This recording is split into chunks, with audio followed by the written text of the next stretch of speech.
Yo, what's up, everybody? We decided to start an hour earlier than the original scheduled time, but we're actually a half hour before our normal scheduled time. So we're on time. Yeah, so we're on time.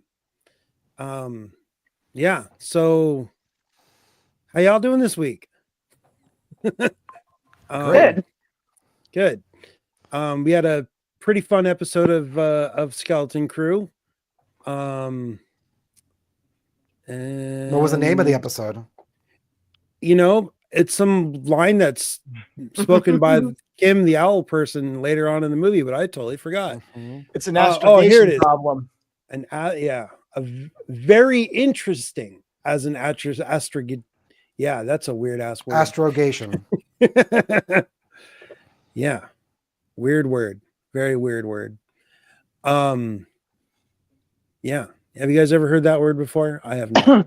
Yes. I'm not surprised that YoJimbo has heard it. But it was not a word that I was familiar with. He pushes his glasses. You see, in season 4 of Star Trek Voyager, they built a new astrogation lab. Let's see. Episode 3, directed by David Lowery, written by Christopher Ford and John Watts. Right. So David Lowery also directed episode 2. And John Watts, he's the showrunner. So yeah, they started off strong, and I felt like it was a strong episode. I actually enjoyed it more the second time, which is a great sign for this show. Like all the little details, all the little words that I missed the first. I can't believe how much stuff I missed the first time. There is so much. There's a lot. There's a lot, especially in that first scene with the parents. There was a lot of like dialogue. You're like, whoa, what? The first scene, the shortest cold opening that the series has had so far. Before we get deep into it, Star Wars news. Right. I think we mentioned this last week, but I just wanted to mention it again. Star Wars Visions Volume 3 next year. 2025. Right. Have they given a date, or they just said 2025? It says 2025 as all I can see. Okay, but is this schedule made of Teflon like all the other schedules? 9 shorts by 9 different studios. By Teflon, you mean where everything they write just slips right off of it. Yeah. A non-stick. Yeah. Yeah. Yeah. Probably. We have schedules. Right. Well, I think Andor will come out next year on schedule, but I don't know. I don't know about anything else. I think DanMalore might be frozen again. No, he's moving. No, he moved. Oh, you were just reading. Sorry. Yeah, he was just I'm helping out with graphics here. Yeah. I like how it started out with the suburbia thing again. They're kind of leaning heavy into that. Oh, we have our one more piece of Star Wars news that's local to Southern California Star Wars news, but Disneyland Season of the Force has been announced. It's going to be going on from March 28th until May 11th, and the Star Wars After Dark Nights have been announced, happening April 8th, 10th, 22nd, 24th, 29th. May 1st, we actually get May the 4th for Star Wars Night, and May 6th is the last one. Tickets are not on sale yet. TBD. Okay. Right. Cool. Wait, May 4th is actually one of the days? May 4th is one of the days. Oh, okay. I feel like last year there wasn't. No, maybe I'm wrong. I feel like May 4th was like on a Sunday or something. Okay. So it was like everybody went on the 2nd because that was the closest to the 4th. Right. Yep. Because that's when we went, right? Yeah. Okay, that doesn't make as much sense as May the 4th be with you, though. Right. May the 2nd be what? But yeah, so this is what you were talking about, right, Dan? Suburbs. Yes. Thanks to Cap'n, we have this. It looks like down the street from where I used to live in Oregon.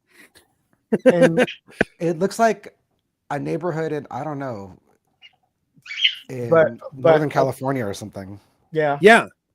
This is what like the area around Beaverton looks like in Oregon. Like if you go cruising around in the suburbs where it's, it's not too dense, it's, big trees, lots of green, blue sky.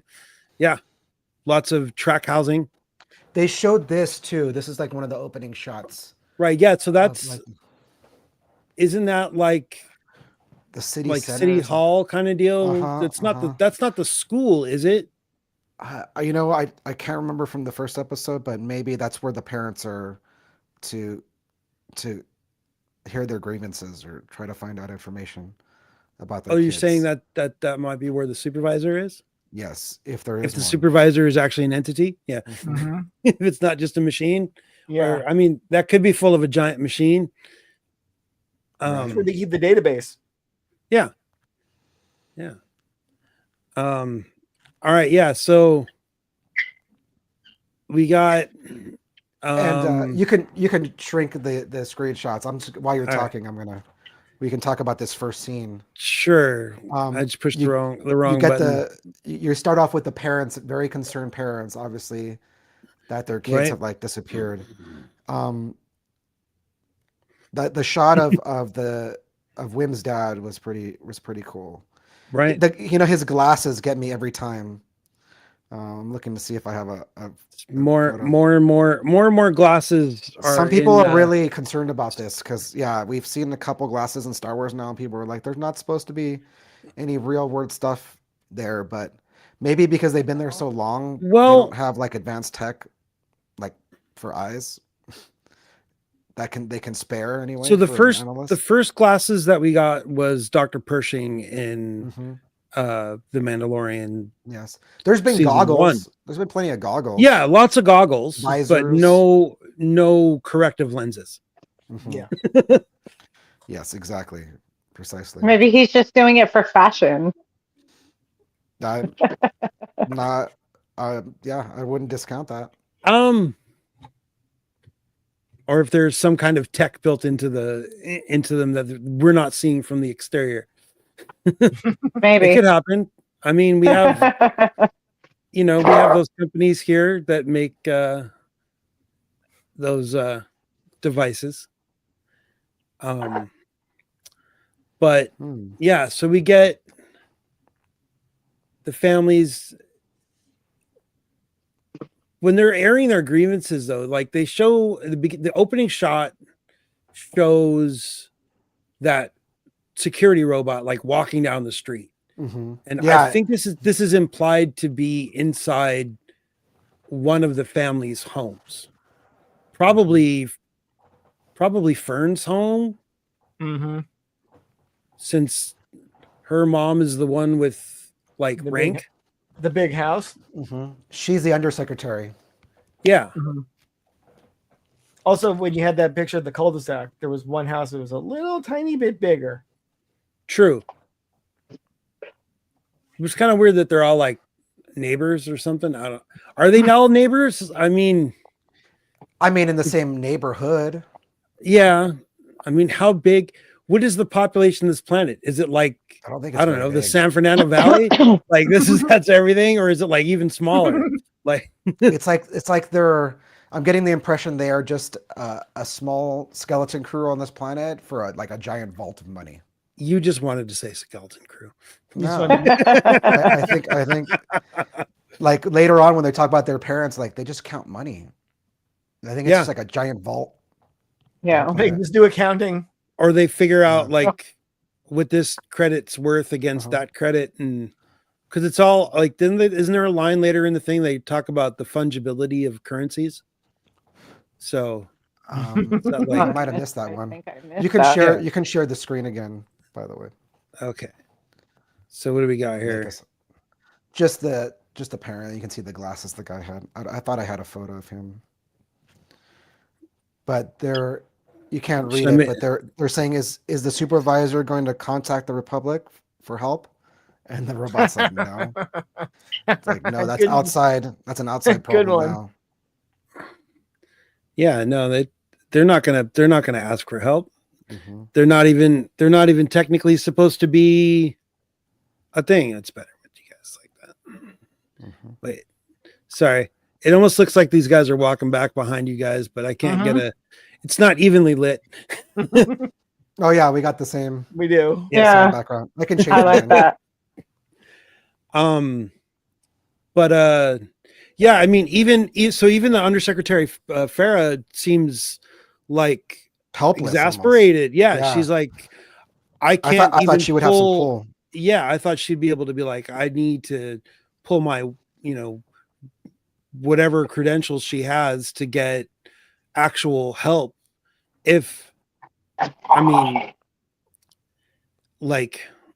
that makes what your guys' theory of, does the secretary actually exist? Is there like a government in place, or are they just, under the illusion, and they're just like kind of robots doing their analytics jobs and their admin jobs?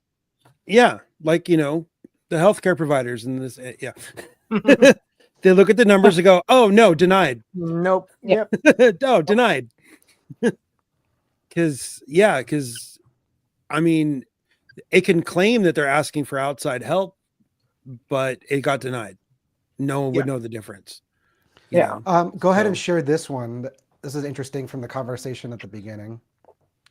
And it says, it's KB's parents. What worries me is that we lost her life signal. Her life signal, which is a throwback to the Ewok Adventures, Caravan of Courage and Battle for Endor, because everybody in the family had the bracelet with the life monitors on it. Oh, that's right. I forgot about that. Mm-hmm. Right, because that's how Sindel knows that her family's. And we also get another look at that mural. Yeah, the mural in the background. Like, what's up with that? Those are all Old Republic like figureheads. Yeah, maybe the found like the. No, I think it's the like supposed to be the original founders of Atten. Mm-hmm. Could be, and maybe they were because it's like one of each like race, I guess, that's on the planet. It's got the Ithorian, and we can't really. I don't know. Yeah, it's kind of hard. It's kind of hard to tell what each of the beings are that aren't actually facing towards the screen. Also, is that the same logo? Also, those two people on the couch there, that is KB's parents, right? Mm-hmm. She's got two moms, but they don't refer to it. At least they look like moms. But yeah.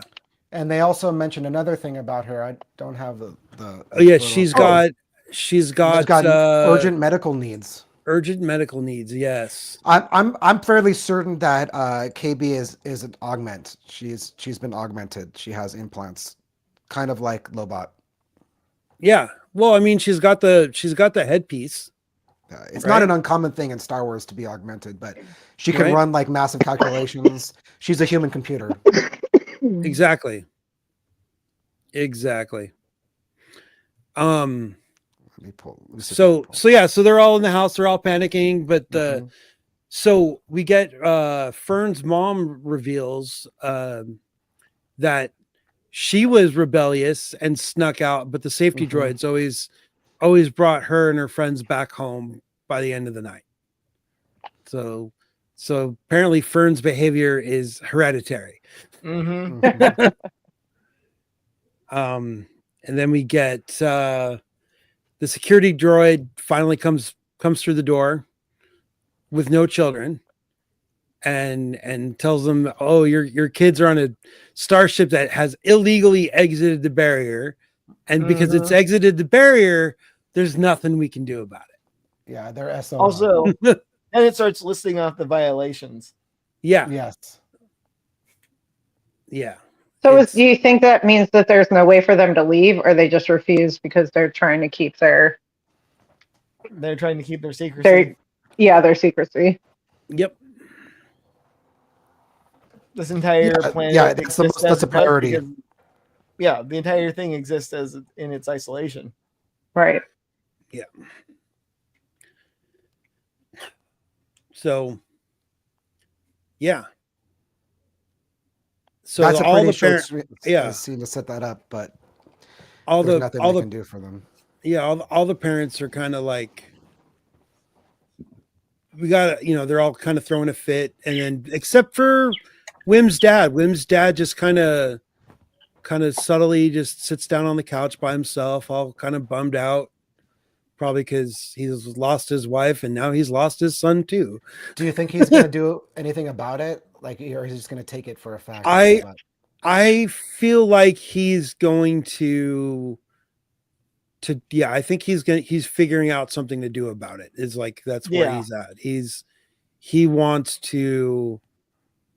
He realizes that there's nothing that the government will do for him, because they probably also didn't do anything for him with whatever happened to Wim's mom.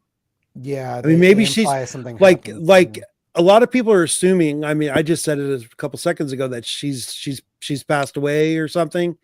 Maybe she's just off planet and there's no way to contact her. She's just like somehow gone. Exactly. Yeah. And there's nothing that this government is willing to do, alleged government is willing to do to help her out.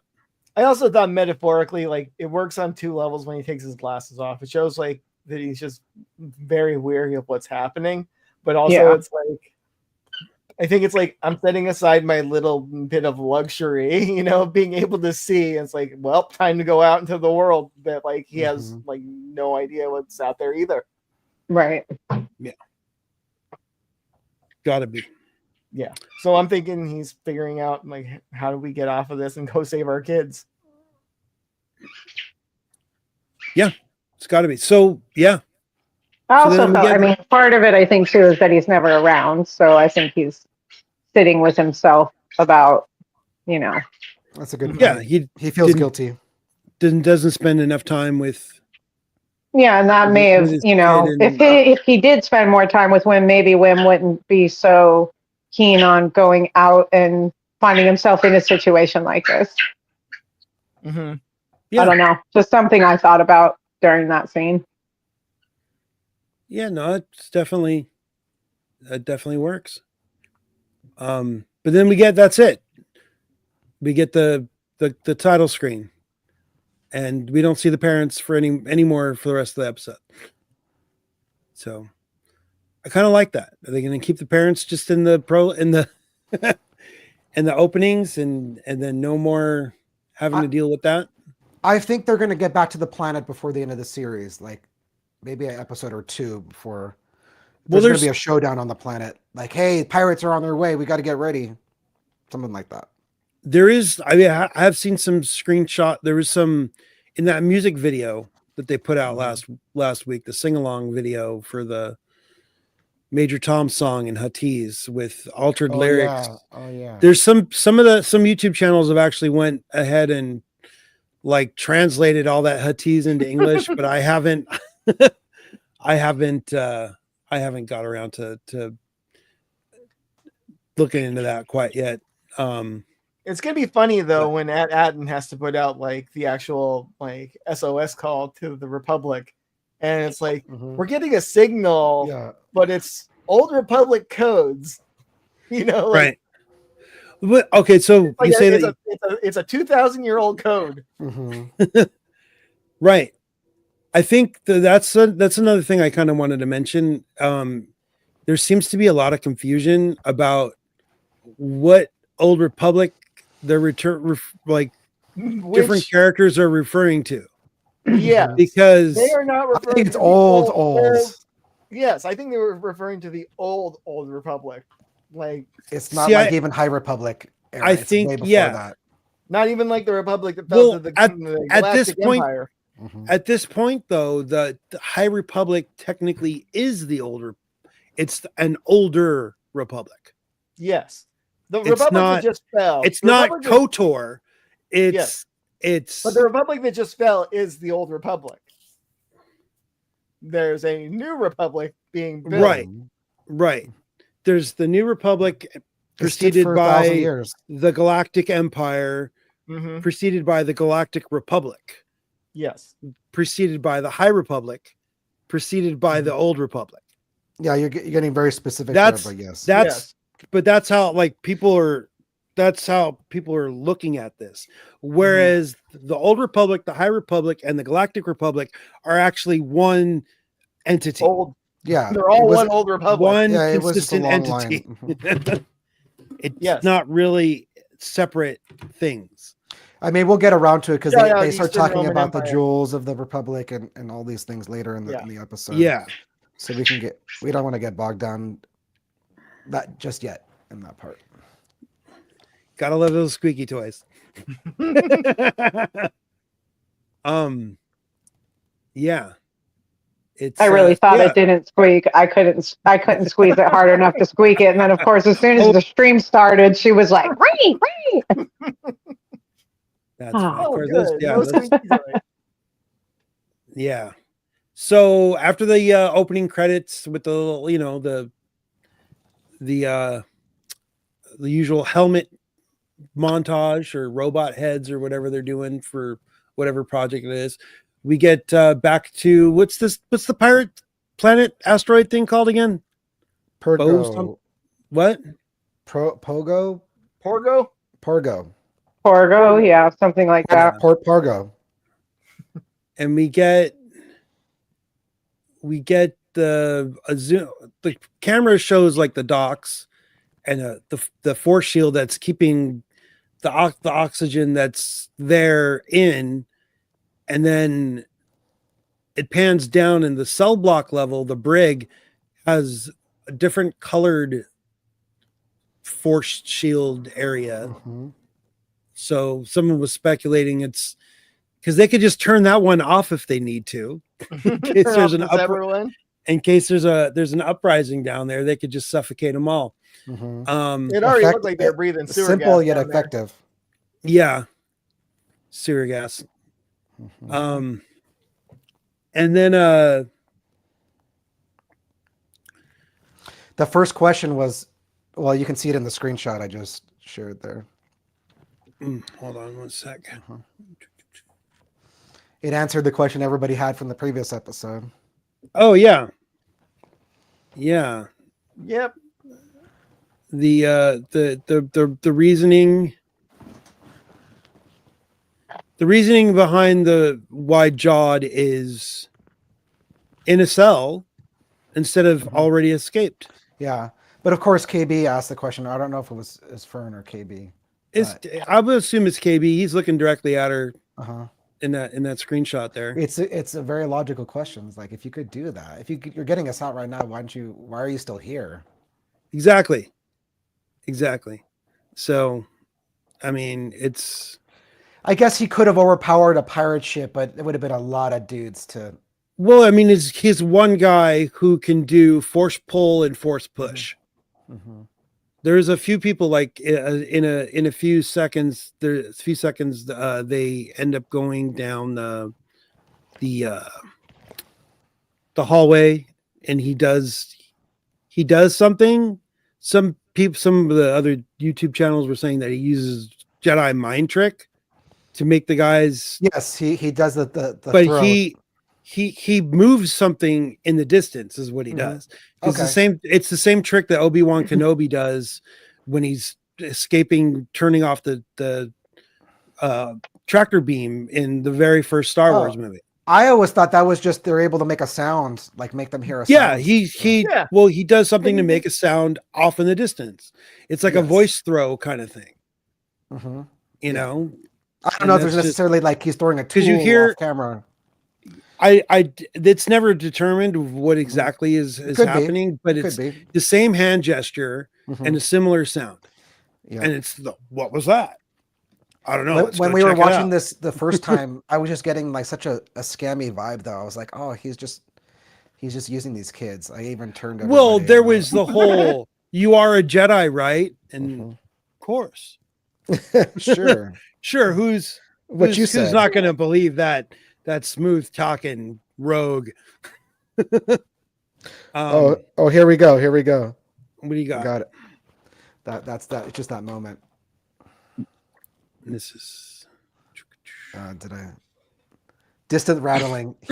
Distant rattling. Exactly. He made something move, and that's something. You know, it's it's one of those things that I've been like talking with my Star Wars friends about my whole life. What exactly did Obi-Wan do? He made something move. It's easy. There's levers and doors. Like he could have just made a door in the distance close. No, it's true. You I know? always thought it would be more like of a powered, like you could just make a audio hallucination. It's like a mind trick, but yeah, maybe they make can them do think both. they heard something. It's probably easier than that. If like you're saying, just like go rattle a can, go knock a tool over, go push a mouse droid over. Go trigger an actual mouse trap. They got it. You would assume that they would have one of those or a few of those in the little prison deal here. There's got to be some prisoner that wants to eat them. See, they start off, if you go back to the shot just shared, like they're the whole time they're like questioning him. Like there's no treasure on our planet. Right. Oops. There we go. Yeah. But yeah, this was the one where we finally got to see like what's going on though. More personality from like I think Fern is the one that delivers this line, but what? There's no treasure? Is it? She's Was like, it? I don't hey, know. before we get out of here, there's no treasure on our planet. Yeah, I'm pretty sure it's her. Her and KB are the ones I really don't trust him. Yeah. Wim thinks he's a Jedi, so he's like, yeah, we can trust him. He's great. Wim, I don't think it's Wim. He just wants him to be a Jedi so bad. Yeah. And Neil just says whatever Wim does. That's his way. So just like I'll just go whatever everyone else wants to do. He kneels to his whim. Oh god, that naming is terrible. Who named these characters? It is kind of funny. They're inside jokes or something, right? So they finally meet. They exchange. Oh, we finally know each other's names now. Yes, and then but before that little Jedi mind trick thing. Well, I guess it was right after. He's like, oh wait, don't go that way yet. You know. So I just left that up. Are you changing pictures? So it was But him proving like, see, I'm a Jedi. This is him when he's calling KB across he throws the right. on it. Right, because he makes them look away. And then he pulls her over. And then KB detects the droid coming before he does. Right. Because there's and then they're like, see, KB has the Force too. Yeah, Fern says KB must be a Jedi too. Yeah, because she's just poking holes in his story. But KB has implants. She's half cyborg. I think she senses a droid easier than he does, though. Oh, probably. Here we go. This is the one. Oh, you got another one. Yeah, you don't have to stop. It's just it's. I know to keep it up. That's the thing, though, is that everybody has the Force.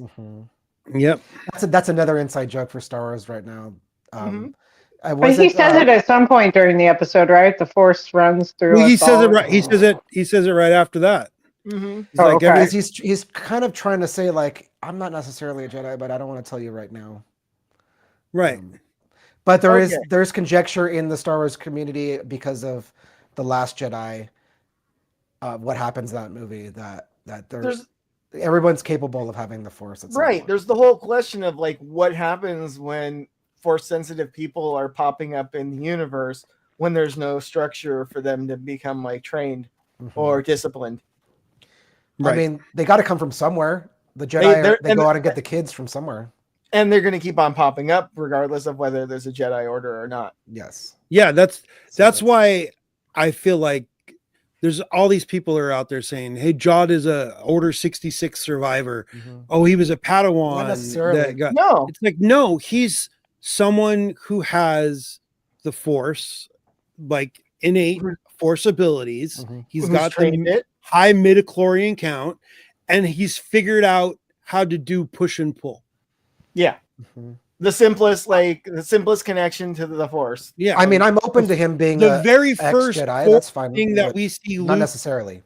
For sure, that Luke uses the Force is in Empire Strikes Back is pulling his lightsaber to himself.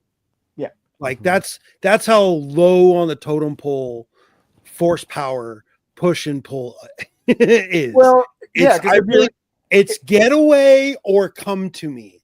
Right. Like that's basic human desires and needs is give me that, get it away from me, Imposing your will. A little bit of imposing your will. That's all it is like using your will to like finesse the Force. Right. He's not like doing force leap. He's not stopping blaster bolts like Kylo Ren. He's just doing the things basic things that he probably had to do, to get out of a jam a million times because of the life that he's been thrown into, the cards he's been dealt, however you want to look at it. But it does give him the whole I think they've said it. They were trying to go for like the whole, what if Han Solo had force powers kind of vibe. Right. And they kept him with the shooting first. You mean besides Han Solo's like ultra instinct that he already has? Wait, what? Like Han Solo's like instincts. That is his actual he's like blatant. He's a fast talker. He's like, this is don't tell him the odds because they're like it's not gonna help. It's irrelevant. He's gonna do and say what he's gonna do and say, and that's it. And sometimes he does the opposite of what he says. Who knows? But yeah, so we get give you a cheeky little shrug. Yeah, so we get the kids are reluctantly to follow him. He leads the kids out.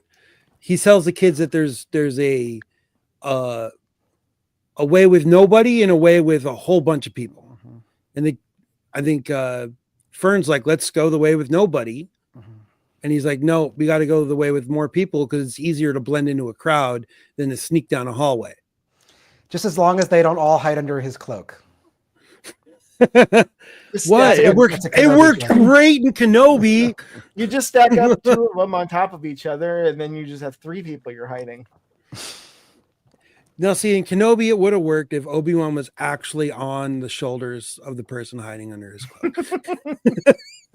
Then he would have just looked really tall with little tiny feet. No free rides, kid. I thought when they walked out into the like common area, whatever that is, that they would be somewhat disguised somehow, TV magic or whatever, cloaks. And when they walked out just the way they were, I was like, cloaks or some big hats or something. They're very bright in comparison to the rest of the people, and they're also children. So I even said they're just going to let them go. But what's his name? Crimson Jack starts a fight. Yeah, like I don't know how he starts a fight, but Jod does put his hood back on. Yeah, Jack, whatever you want to call him. He's famous there. Like they're definitely gonna want him. But he somehow manipulates a fight between some people. I don't think he did. I don't think that's him. I think that fight is just happened. Fight. They just got lucky. Yeah, normal pirate stuff. And then Neil turns around to watch the fight, and he comes back for him, and like, there's good comedy. Like that's good stuff. Yeah, it's believable comedy. It's comedy that's like, if a kid who's never seen pirates fist fight sees a pirate fist fight, they're gonna stop and watch. That's especially Neil. I feel like Neil would be the one. He's ultra curious. Yeah, it's already his second pirate brawl too. He's like getting experience. He's like, this is crazy. This is all right. But I thought they were gonna have some trouble getting back to the ship, but they managed to get to their little guy, their little teak guy. Which actually makes like the thing work better later. Like them having like a completely uneventful trip to the ship sets up like the Smee rescue. Yeah, making him go back. Yeah.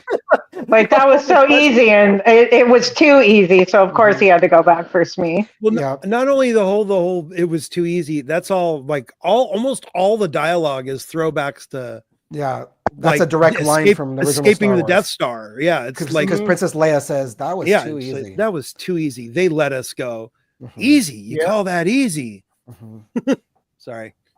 The dialogue from that movie is kind of just permanently etched into my brain. You know, and that she's like, they're going to track us, and we'll see what, you know, happens here, because, you know, they do. I like his little when he's programming getting ready to leave, and they're convincing him to go. One of the switches on the dashboard breaks off, and he just looks at it and he just throws it over his shoulder. Yeah, right. I wonder if that was like ad-libbed, or if that was actually broken. Yeah, like the prop broke in his hand, and he just go with it, because the rest of the take was good. Just go with it. But they're like, I mean, you got to save our friend. You are a Jedi, right? He's like, plus it also plus when he saw the ship, there was also his little bit. His little bit of panic. There's like not that one. It had a cloud of debris just kind of oozing off it, like Pigpen from Charlie Brown. Yeah. Yes. It's still covered in dirt. For real. Yeah. Let's see if I can find it. It was. They should have called. It's not the Onyx Cinder. It's Pigpen's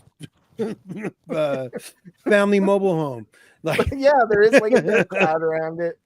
Yeah, it's insane. And it's like you could see it. Like, there you go. Yeah, I'll pull it up here. It's got its own funky you got atmosphere. Let's see. You can't see the motion of it, but there is literally there's like stink lines coming off of it. Exactly. Yeah, look at that. That's gnarly. It looks like a sandrail that's had its wheels knocked off. Kind of, yeah. That's the first thing I thought when I saw it on the show. I was like, "That's weird."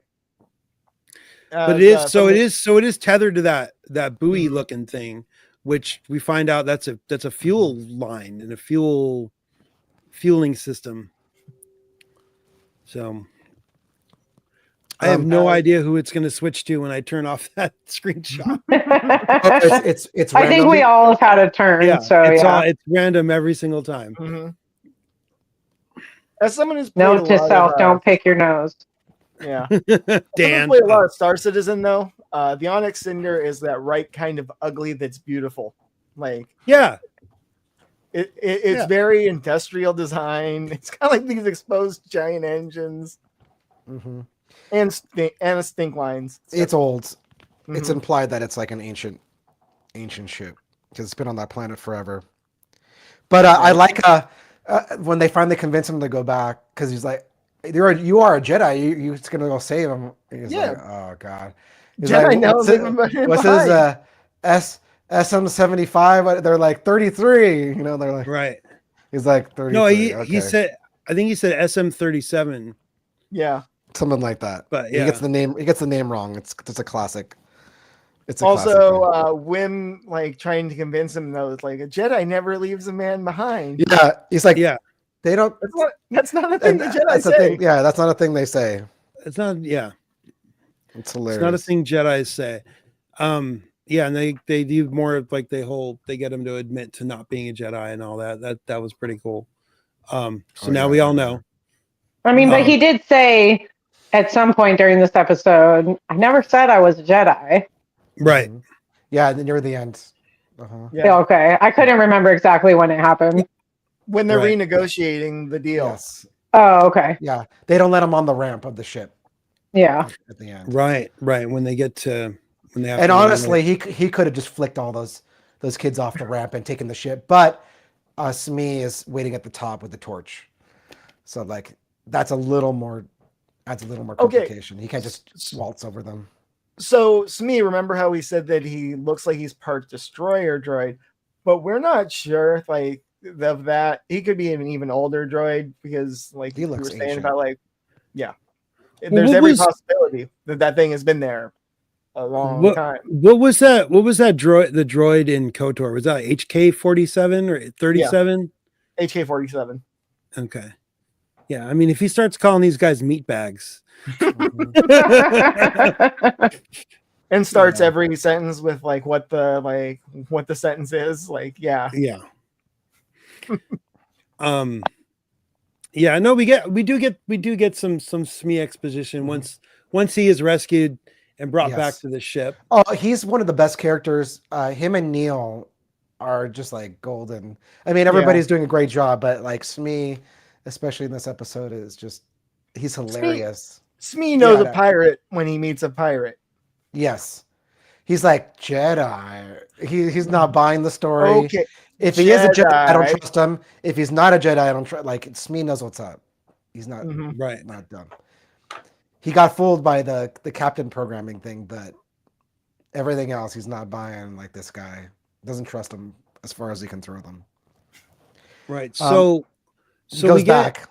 Yeah. So as soon as Jack's back in like the common area, he hears the pirates are all yelling about Captain Silva has escaped. You know, so has anybody seen him and all that kind of stuff? And Jod sneaks into the area that they keep found droids in, and there's a handful of droids in there. Just it's pure comedy golds. It's crazy how many like droids they have that are just like one moment away from breaking. Yes. Right. So the first droid that he comes up on is one of it's a CZ model droid. CZD2 9000 is what I would have never guessed that in a million years. Is what the droid calls itself. And it is the droid that is it's the first droid that I think it's the first droid that R2 goes by in the Sandcrawler. Oh yeah, here we go. I got it on the screen there. Yes, the kind of like I don't want to use the R word, but he looks like a special.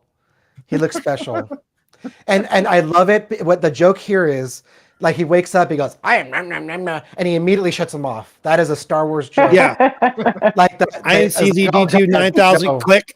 Shut up. He's super annoying. He even said it when we were watching it. I'm like, thank you. I actually was thinking Crimson Jack. That droid would have just kept talking and talking and talking and talking. It's okay. So then the next droid, the next droid he turns on is what the old Kenner 1980s toys called a Death Star droid, because we do in fact see one on the Death Star, but I think there's also one on that Sandcrawler, just a silver protocol droid. It's the same model droid from, I think it was Clone Wars, maybe season 5 or 6, that does the weird hallucination trip. Yeah. Oh, I gotta find that clip. I think I have it somewhere. Did you think about like how the droids he chose first, like the ones he chose to start, were like the ones we could probably carry, or like wouldn't be too much of a hassle? Well, I mean, they're not buried. He doesn't want to go for the ones that are buried because this was a recent capture, right? But he's also not going for anything real big. Yeah, that wouldn't make sense. Because the third droid that he turns on. Oh yeah, here we go. Is which droid is this? The second droid? This is the second one. Yeah, just the back. Okay. The prince is in danger. The prince is in danger. I can't see, like, just because that's the last thought the droid had before they were turned off. I like that. That's cool. That prince died. It's kind of dark. Yeah. The prince died. Yeah. That's way dark, but that's the back of the droid's head. You can't really see what it looks like. Yeah, that's the best we could do here. But the battle droid, his line is like the classic. Yeah. I love the writing in this, like the fun they're having with the writing on this, because did you already say the line that the battle droid gives? No. Did we win? No. He doesn't even bother answering. Yeah, well, he doesn't have to, because the thing just falls apart. Yeah, I was gonna say, didn't one of their like heads fall off or something, like broke apart on one of them? Battle droid. Yeah, the battle droid's head falls off. They're pieces of crap. Oh, here we go. This is a topical one. Yeah. Then, of course, let's see. He wakes up. I guess this works. Putting that one in the first slot and just toggling it like that works. Cool. Yeah. Yeah. It's the droid they told him to find. The big. It was the rat. The big droid with the one rat with the rat living in its face. Yeah. The confirmation was the rat. Yes. Yeah. Because Neil mentions the rat. He's like, save the rat too.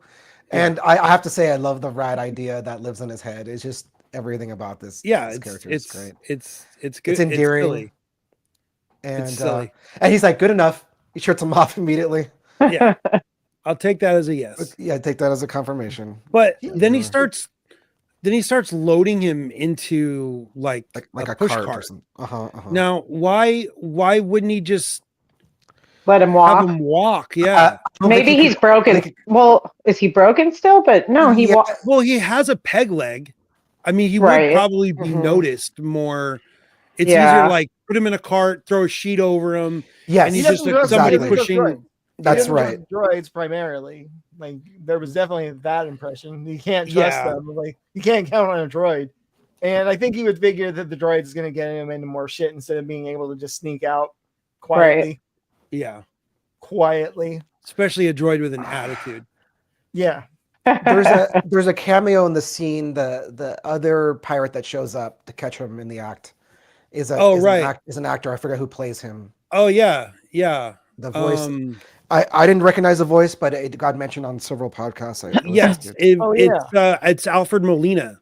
Yeah. Dr. Octopus from the old Spider-Man. Also, the guy who screws over Indiana Jones. Yes, he is the guy who screws over Indiana Jones. Which guy that screws and then ends up with a back full of darts. Oh, that guy. That guy. Yeah. Oh. He's I would have never guessed that name. As a very young man. Yes. Yeah. Dr. Octopus and that Tomb Raider guy are the same guy. I would have never guessed who that was because I just heard that it was like a cameo. Yeah. Yep. But that whole him having to, so this is where we're getting character development for the captain, like him having to talk his way out of this thing, like don't say anything, for old time's sake. But I found the big score that I've been looking for this whole time. He's trying to charm this guy, like if you let me go, it's also giving us as the viewers, oh crap, we can't trust this guy. He's really going to try to rip off these kids. Yes. Yeah. I was the alarms are going off already. Like, okay, this guy is This shady. is. I did appreciate it from a pirate crew standpoint that like here's an old loyalist. Right. Yeah, no, you were the best captain I ever had. That all that dialogue was great. And as soon as he finds out though that Jack freed himself, that we might have to be calling the guards now. Yeah. I like the pirate dialogue and everything. And there was like a whole. Well, no, he actually says that. Well, here, that's the trick, isn't it? Same line that Han Solo gives to Obi-Wan when Obi-Wan asks about dodging the Empire in the first Star Wars movie. Sorry, I keep calling it that instead of A New Hope because when I saw it, it was just called Star Wars. But that's a me thing. The initiative crew member talks about calling the guards, and then they cut to the kids back on the Onyx Cinder. Yes. Talking about how the faking of the Force could happen and all the different pieces of technology that's available to them can make it look like something is floating. Here we go. I got it. And Fern says the best line. They could have used string. Yeah. Repulsors, vector beams, magnets, mirrors, string. Yeah. And string, it's like, like really thin string. But in reality, the way they filmed that scene, they actually slid that key down a piece of string and then digitally scrubbed the string out. Just put it on like fishing line, hold it tight, and then just like let it slide on down. We skipped over it, but I like the one line before he leaves. He's like, "Don't touch the panel. Like you wouldn't want to be getting out of here without me."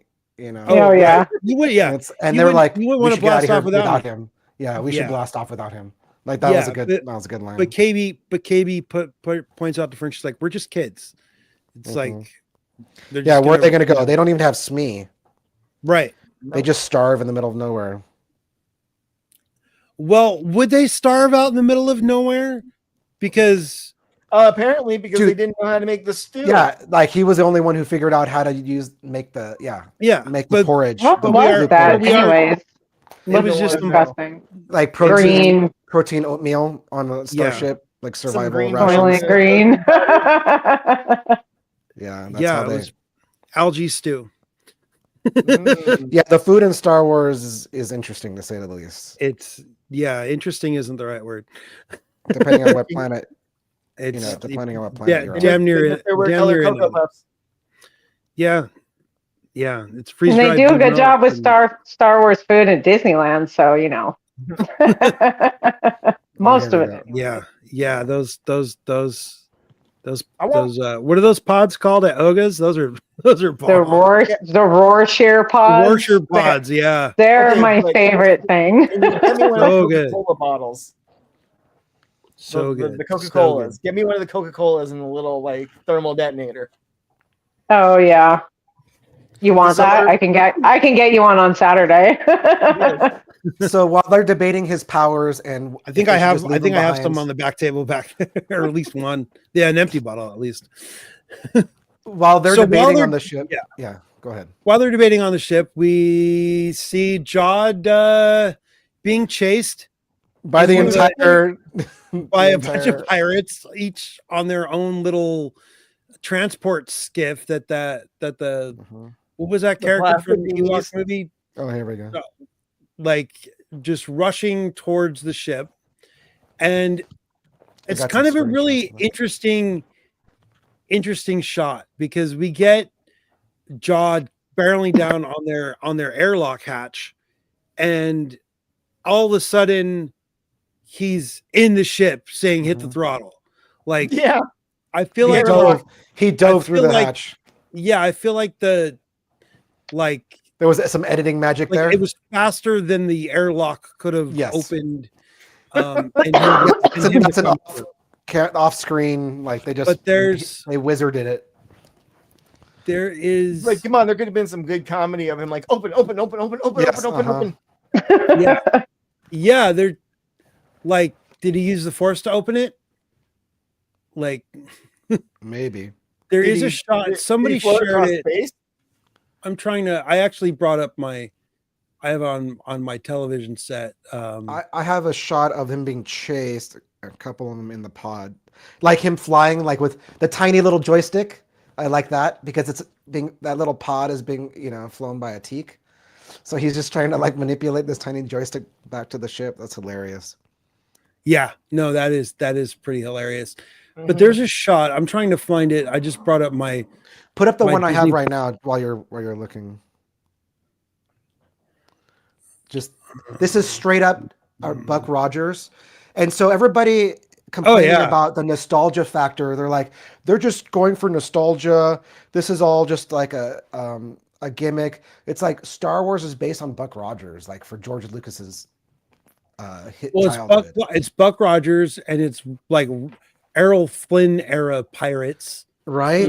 It's like this is going back to like Star Wars's roots, actually. The people, they're missing it, man. They're missing out, I think. Yeah, well, I mean, the whole thing is supposed to be, even the. I mean, even, I don't think I mentioned it, but in episode 2 of this series, when that kid that's challenging them to the race, the girls to the race, he's named after Harrison Ford's character in American Graffiti. Oh, deep cut. And we just watched American Graffiti not too long ago. Did you? Mm-hmm. Yeah. I've never seen it. No, it's a great. It got nominated for an Oscar. I know you don't care about that. Usually, I don't think you would hate it. So don't go there yet. I don't think you would hate it. Absolutely. You think? When things are nominated for awards, I have a tendency to never watch it if I haven't already seen it. Okay, hipster. That's just the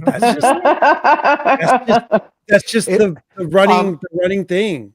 For the reason that you would you would watch it. Did I freeze? I only see my one screen now. I don't see anybody Oh else. no, I forgot to. The only reason you would watch it, I think, if you were to, is for all the Lucas jokes, like the license plate THX 1138. That's George Lucas's phone number when he was a kid. The Harrison Ford driving that his hot rod is like the Millennium Falcon. Yeah. There's like, you can see some of the DNA there in Star Wars. Yeah. There's some of that there. It's not Star Wars itself, but there's some DNA in there, and there's some funny situations, and it's a funny movie. It's a pretty funny movie. I mean, you probably wouldn't love it, but I don't think you would hate it. It just seems. What I'm saying is, I think you could get through it if we prepared properly. Sure. Maybe whatever let that us know means. in the comments. You want to see this in a stream? Let us know. Let us know. Live reaction to my first screening of American Graffiti. But back to the show that we're here to all talk about. So Jod gets back on the ship and jumps in the pilot's seat and is I love this kind of action. Let's go. And he starts to just try to take off. Accelerator. Yeah. And they're tethered. So he's like, all right, let's figure this out. A shot of that, oh, that's a super long, super strong fuel line. And that's what gets comes up with the idea he to was start. He was like surprised, like that is extremely strong. Yeah. So I have a feeling they also use it to like keep ships from leaving without paying too. So there's like a purpose there. Yeah. Because who's giving out free fuel? There's a bunch of pirates. Yeah, it's a bunch of pirates. Right? They'll leave if they can. If they could get free fuel, they're gonna get free fuel. Yeah. I mean, you know. You can I have a screenshot of that part right there. Just for the sake of having it. Like, sure. It's like fully taut. It's oops, sorry, Kate. And then he goes around like slamming into other ships back and forth. It's just classic Star Wars hijinks. Escape hijinks. It's yeah.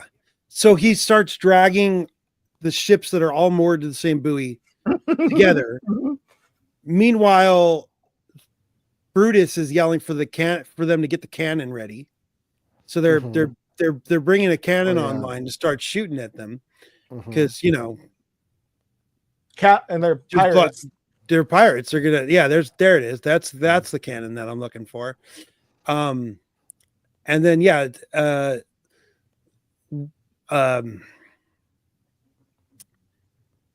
Neil notices that. He's like, should we be worried about that? And then Jack gets the idea to jump into hyperspace. So, and then which is being done a lot lately. Yeah, and KB's like, isn't it highly dangerous to jump into hyperspace when you're tethered to something? Never tell me the odds. Not my problem. Yeah. Yeah, it's not even his ship. What does he care? Yeah, and he doesn't care about the damage that happens to the. And he gets scattered into like millions of particles, but. And oh yeah, that's right. Right before he gets up to do that, he lets Wim take the controls, which I don't know if that's a good idea. And then he's trying out everybody at the controls though. Yeah. He is. Except Fern, because she's the captain. Right. Yeah, I don't think a lot of kids understand that the captain usually doesn't steer the ship. Nope. That's the helmsman's job. Yeah. But yeah, so that isn't a moment. We'll get we get them taken off, just barely getting missed by the bolt, and then the wire like destroys. Fuel line snaps off, shoots back. We get that was satisfying, to be honest. Like all there was satisfying. Yeah, it's just like a big old whip, just cracking right down on the middle of the landing area there, the cargo dock area there. It's had to at least kill a couple people. I could only find footage of one character or one being getting physically hit by it, but collateral damage is going to happen. Then Brutus is all. And Brutus doesn't even care. The stuff just it falls right down in front of him, and he doesn't flinch because he's a badass.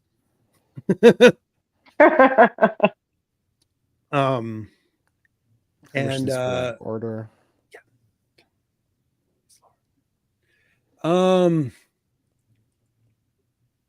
Yeah. So they escape. They make their escape there, and now they have a bounty on their head.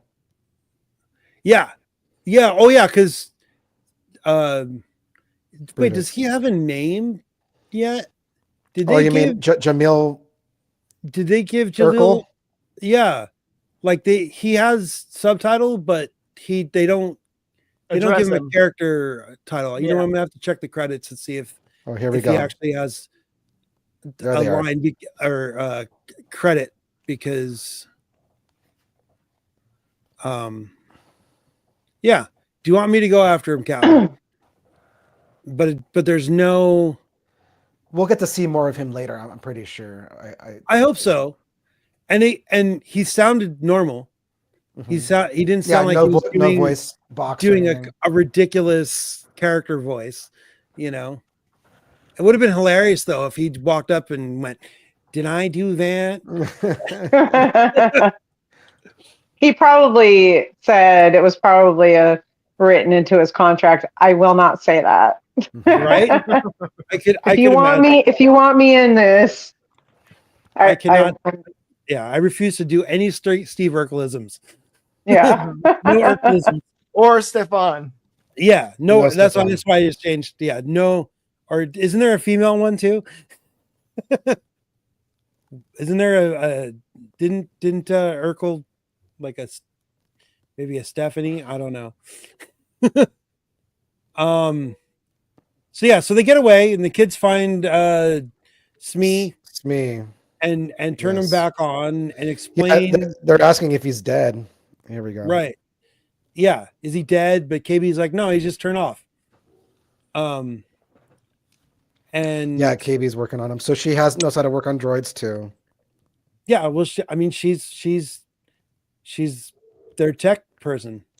It makes you wonder what her medical issues are, and because if they lose her, they're going to be in serious trouble. As far as you think they're going to lose, you think anybody's going to get lost on this show? No, but she might just pass out, and they don't know how to help her or what to do. Diabetic coma? No. Who knows? She doesn't get her android medication or whatever, to her anti-rejection drugs. Exactly. We don't know what's going on. All right. I feel like so now they introduce Smee properly to Crimson Jack. Right. Or Jod Wood. Or Captain. Yeah, whatever his name is. Yeah, so yeah. What is his name? Which of those names do you think is his true name? That we don't know. He's untrustworthy. What do you think is most likely? Not Jod. Not Jod? No. Jod not Jod Nawood? Jod Nawood. Nawood. Yeah, my name is Nawood, not Jod. So his name is Jod because that's the first one he denies being. When Jod, Nawood, that's it. No. Like he's struggling to come up with the name, and that's what he came up with. But I mean, all the subtitles called him Jod. Even after they call him other things, it still says Jod if he's off camera and speaking. Here we go. But yeah, so right after that's when they tell him, oh, he's a Jedi. Oh yeah, he's Jedi. And while they're doing that though, he's at the counter cooking. Yes, he makes himself the stew.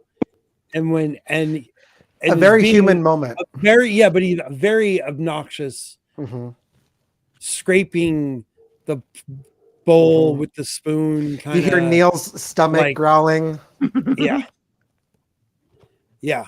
And then he tries to hand the ball off to SM-33. And he's like, here, droid. Like he's very very I don't know what's the right word. It's everything that assert dominance. Everything that why can't I remember? what was Lando's droid's name in the Solo movie? The one that ends up becoming part of the computer Lando's system. name? Oh, L something. Yeah, she was all about droids' rights.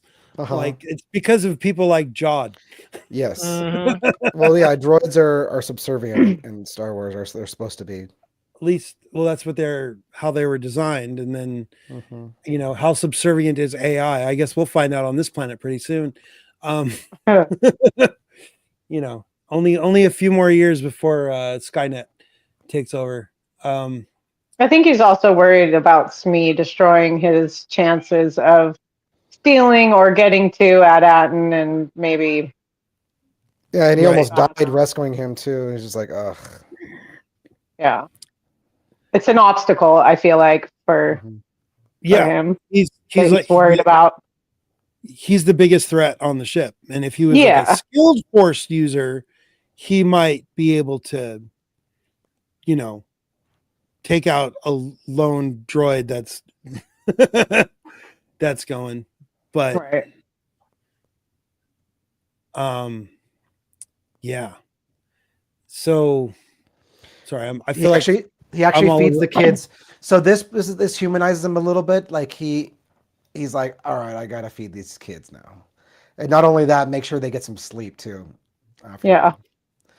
Because there's the whole joke, like, I'm not even tired. Cut to like, yeah, just passed out like on the bed. You know, because they've been up for like what 48 hours or something. They were in the brig before that,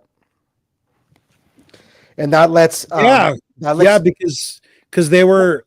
What are you going to call him for short? After school, I'm just going to call him the captain, the Jod, he's like real captain.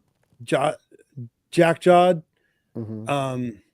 He's like 5 or 6 different Disney characters all mixed up.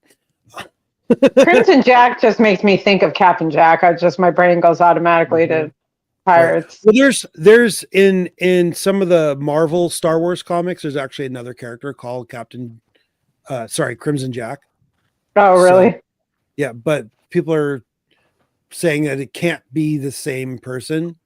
So this guy might just be using other monikers of well-known things to throw just keep his cover. Yeah, because the pirates call him one thing, the person that we're going to go see next calls him another. Yeah, you know, so it's and the kids know him as something else.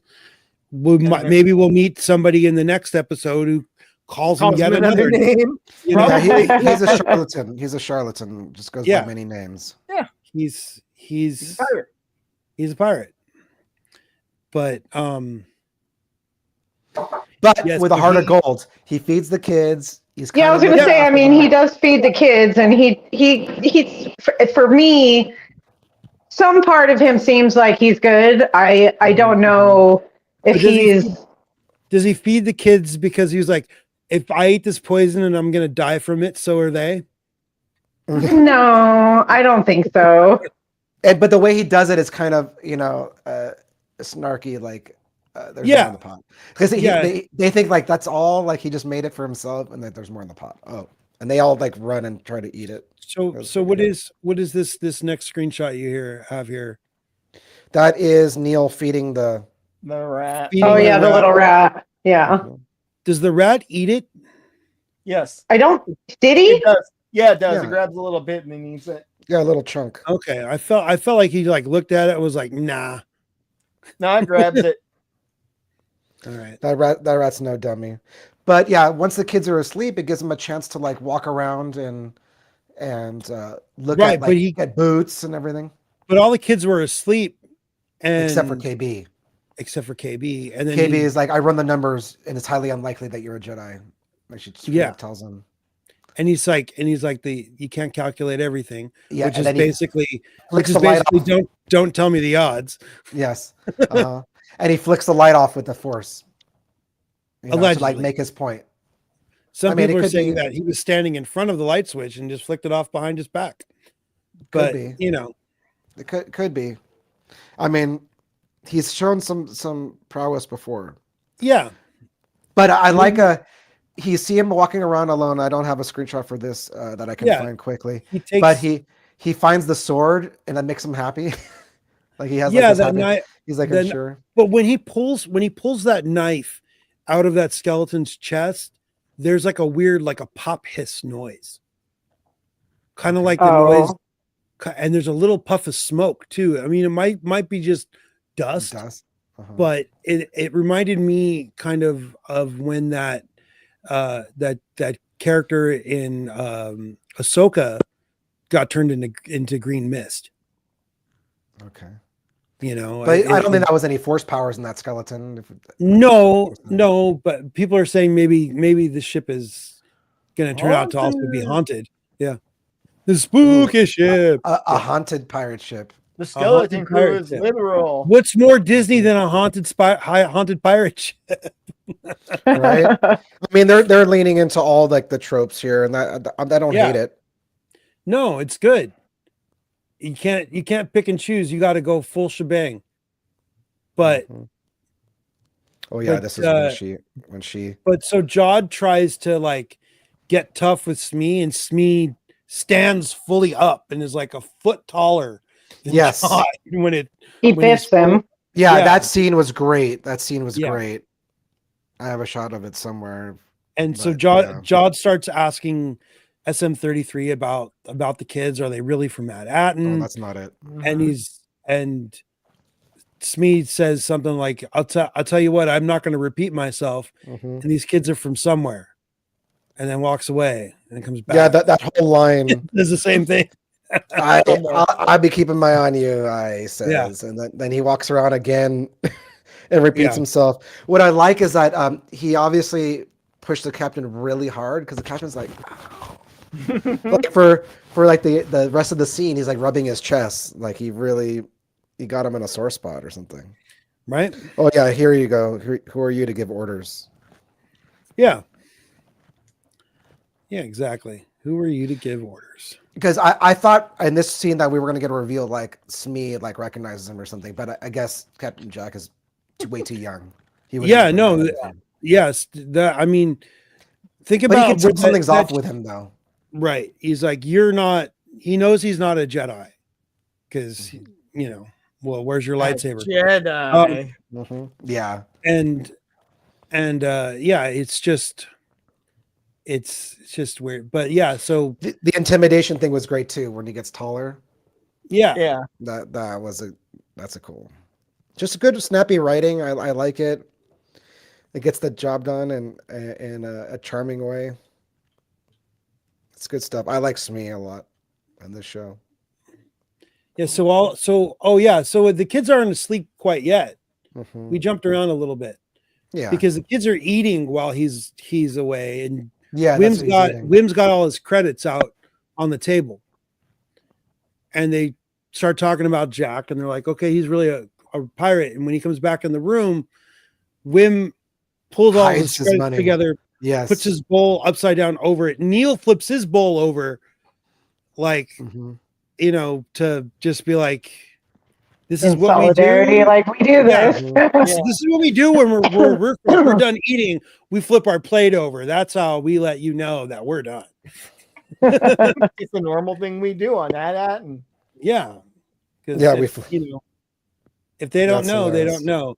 And then after that scene is when KB does the whole, I ran the numbers and all that kind of stuff. But while the kids are sitting at the table, they are all talking about what their parents actually do on that and they realize all of them just run numbers.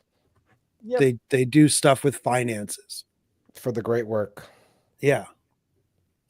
So it's I don't like the sound of the great work. It sounds horrible. It's nothing good. It ain't good, that's for sure. No, it's definitely not good. Nothing that's called something like that is ever good. Yeah. Oh man. So let's see, where are we at? So he finally gets then he does get the kids to go to sleep, and they eventually make their way to because we already covered the. So did they give? Oh, is there somebody in the chat? It's some guy that kind of lurks. Oh, okay. He's the lurker. No, it's Baffy. Mm-hmm. Yeah. What's up, Baffy? How you doing, bro? So they don't give a name for the planet that they go to. That's true, because a lot of times they usually drop the planet name, but they didn't in this case. Yeah. He just says my friend's moon. Yes. Yeah, his friend's moon. With really like theremin 50s, 60s sci-fi music. Ooh. Yeah. Once they had the theremin start, it never stopped. Yes. Yeah. They leaned big time into it. I was laughing because I get a kick out of that sort of thing. Yeah. But I wonder how people reacted to that. Like modern people. It was like, it was kind of a weird thing. I immediately thought of Mars Attacks. Yes. Precisely. I was like, oh no, we're gonna get a bunch of guys going ack. Right. But they lean super heavy. But so we get a shot of KB lying in her bed, and she just kind of opens her eyes like she's like an android, kind of the same exact shot of when Lando calls Lobot. Exactly. Mm-hmm. Yep. So that's a good point. I think I had it up earlier, but yes. I didn't put the two together. Yeah. That is kind of bizarre, huh? There's something going on with her. I feel she like the side of her headpiece started flashing, and oh hey, Kelly's here too. Hi Kelly. Yeah, she opens her eyes like Lobot. Empire Strikes Back, 1980. Dang, that's a deep cut. Yeah, that is a deep cut. So now she's in the chat with us. And they land. So they're all coming off the ship, and they KB's in the foreground, and then they show Wim kind of riding on the arm of a loader. Yes, I was wondering. I only noticed it the second time I watched it. I was like, "What the heck is he doing?" I'm wondering. You think that's going to be used? Yes, as a plot device in a future episode. Yeah, Pavlov's gun. It's a rule in writing. If you show it, it's going to have to be used. You mean Chekhov's gun? Chekhov's gun. Yes. Yeah. I was thinking of Pavlov's dogs. Yeah. Pavlov and Chekhov are totally different people. I got it. Oh, they're both Russians.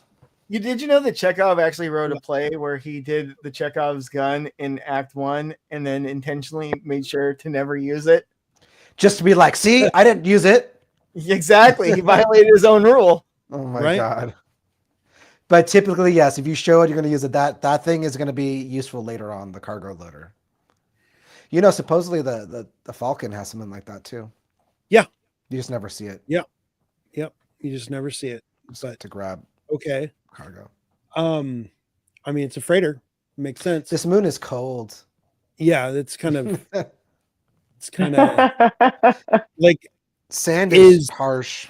Is that next time they're gonna be like, there's sand everywhere? It's coarse. No. Sorry. I don't want Thank you, Captain Obvious. Right? And then you get the cool shots, so the volume shots, right? We're getting these volume shots now. I'll put them up. This is definitely all volume shots. But this is totally ET in my opinion. Like the kids riding their bicycle kind of. Sorry, Jim, wrong button. Zoom in a little bit. Oops, wrong button again. There we go. It's one of the greatest shots in the series so far. Very cool. Right. And the kids figure out that he's trying to hide the ship by landing so far away. And he's trying to teach them like life lessons, like, okay, don't they're gonna stab you in the back. And Neil's like, they're gonna stab us in the back. He's like, well, not literally. well, maybe, but and he's like, does that make sense? And Neil's like, no, I don't know. No. And he's like, well, never mind then. We'll just keep going. The writing is really good. I feel like these kids are like, they're sheltered. They live in a weird bubble. Well, yeah, they're cult kids. I don't know if they've said like their actual ages. I don't think they've said their actual ages on this show. No. But I think 10, the girls 11. Are a little bit older than the boys. For sure. Neil and Wim seem like they're maybe like 11, 10 or 11, and the girls seem like they're maybe like 13. Yeah, exactly. These kids, though, have never drank from a garden hose. No. Do they have that? They have lawns. They do have lawns, but I mean, sprinkler systems are a thing. I But think is there robot like, just is does there a the hose or is there a robot sprayer thing? Like it's just its So they never own drank water from. tank. They We drives just it. know they're. They never drank from a droid. Yeah, That's and then that's ooh. Where's the spout? Oh no, You don't want to know. oh man. Keep it PG, man. Keep it PG. The feed's already been canceled. Okay, so yet another thing that was way too easy happens when they finally get to the door. And oh yeah, the iBots or whatever. The security droids. Yeah. I forgot though, because she calls the cops first. Yeah, she does. She sees them coming. She's like, she calls him Crimson Jack is here. He's got a flock of children with him. She calls them a flock. Because I don't know if you guys also, I forgot to mention when they escaped from the pirate planet thing, Brutus refers to the children as pups. Yep. It depends on what species. And now we have this character good calling them a flock, and then we just other ways of calling them younglings. But we know they're the skeleton crew. Yeah, they're a bunch of boners. But yeah, so we get the TTL. I think they're TTL droids is what they're called.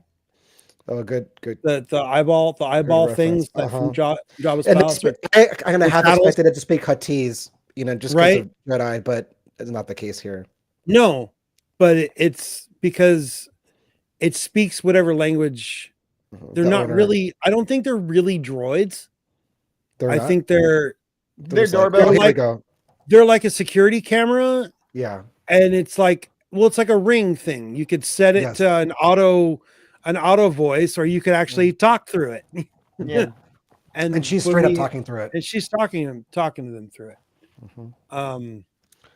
But before they get to the door, though, there is a whole lot of Han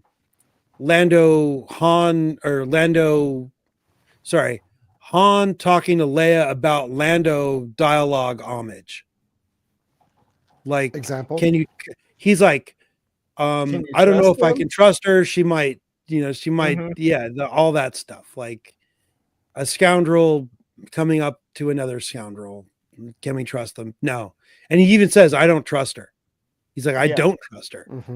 So, and obviously she's not trust. The whole stab us in the back. She's a good guy, but untrustworthy for a bad guy in this situation. Yeah, it's reversed. She views him as the bad guy. Yeah, he's the super shady one. It wasn't unreasonable, right? But he does precautions. He does like apologize a little bit about. I know it was bad, but like we left off on bad foot last time. But I brought you something really good this time. Right. But then the kids go in and we see here we go. The most books we've ever seen in Star Wars. Yeah. Anything. More than any cartoon series, anything. The most paper exists. Well, she's like a library of ancient tomes. Oh yeah.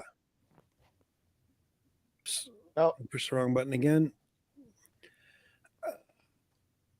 What is this? What are you showing here? That's her. Must be kidnapped. Yeah, she tells the New Republic that that these kids have been kidnapped by Jod na.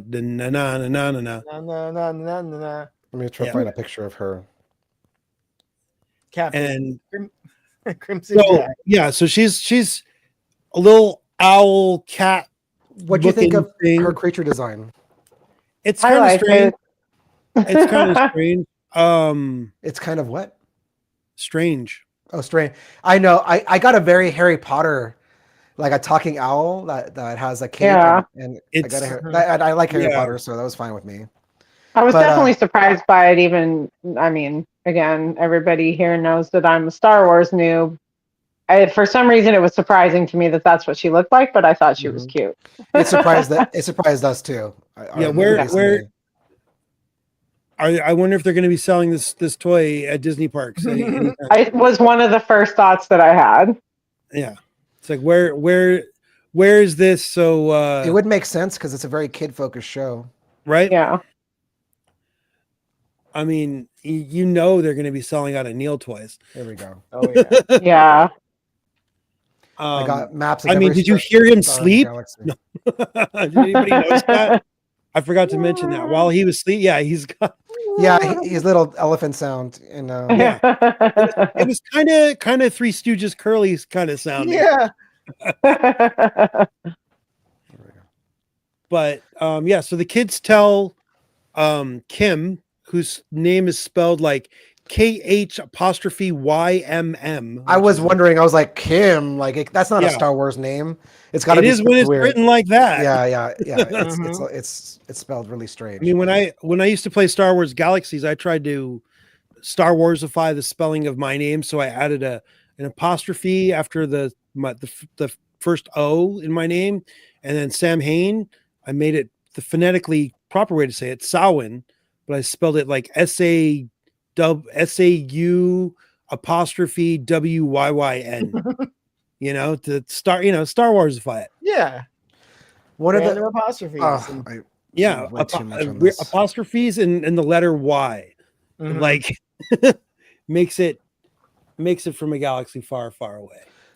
What I like about this scene is like the lore. When she finally starts talking, we get like some info, like the 9 planets, and she brings out a scroll, like an actual scroll. Because they ask, is that a map? And she's like, no. She says there is no map to your planet because your planet was purposely hidden, along with 8 other planets. Yes. And yeah, so that's what this screenshot is. This is some new lore. It's always fun to get some new ancient history lore. Some new lore. And the other 8 planets were destroyed, which is interesting. Like, what the heck happened there? Maybe. Well, I feel like Empire. I feel like maybe they were all reportedly destroyed. Maybe more than one of them survived. Who knows? Yeah. Reported destroyed is not destroyed. Yeah. Yeah. And now she says that now we're going to see the ruins of one though, because we saw in the trailer. There's been screenshots in trailer in that music video thing that they released last week. There's some screenshots of some destroyed looking places. It'd be funny if one of the worlds was one of the 9 planets was Alderaan. Why can't we just get all the episodes at once? Thank you, Netflix, but you already ruined Blockbuster Video. We tried to be a 7-hour stream. Plus it would be done. We'd be done talking about it after like 3 hours. Yeah, one week. That's it. It gets a 1 week discourse. I actually was talking about this on in a chat on the comments thread of Star Wars Meg's video just a couple days ago. Maybe it was yesterday. It's like when these shows. When Netflix drops a show all in one day, if it doesn't get binged to all hell within the first 2 or 3 days, it gets canceled. Yeah, it's good. Like, gotta get completion. It's gotta get completion numbers. And if it doesn't hit that mark in under a week, it's gone. That sucks because I try not to binge shows like on purpose because I don't want them to be done so quickly. But you want to savor them, especially if they're good. Yeah, they kind of force you into it. But Dan and I watch a lot of TV shows together, and it's purposeful to not. Yeah, but people have stuff going on, and you can't always just like, I'm gonna sit here and watch I'm gonna watch 7 4 to 17 hours depending on the show. Yeah. Unfortunately, we have jobs and lives and other things we need to be doing. Yeah. During COVID, people were binging. Which made sense then, but I don't know if they think that people still want their TV in doses like that. I know there's a lot of backlash for a lot of shows that have been canceled recently for that exact reason. Yeah. Good shows. Yeah. I feel like the Acolyte might have been one of them. But on the other hand, like other branches of Disney like corporation are more okay with like binge model, like FX. FX is like, yeah, here's the whole thing. Have the whole season of The Bear. Yeah. Yeah. They don't they really just like whether they but wait, I don't think it matters as much to them. FX has The Bear. Huh? FX is showing The Bear, but The Bear came out on Hulu originally, didn't it? But it's an FX network show. Which is all it's all Fox anyways. Did they drop the OG dropped it all at once, or once it hit cable? First season came out like a normal TV show, and the most recent season came out binge model, I believe. Okay. Yeah, a lot of shows are going against the binge model too. Like Only Murders in the Building releases weekly. That came out. That's a Hulu show. And Apple TV, Bad Monkey. Most of Apple TV's shows drop weekly. Yeah. Yep. If it's weekly, then you get to have that weekly discourse about it.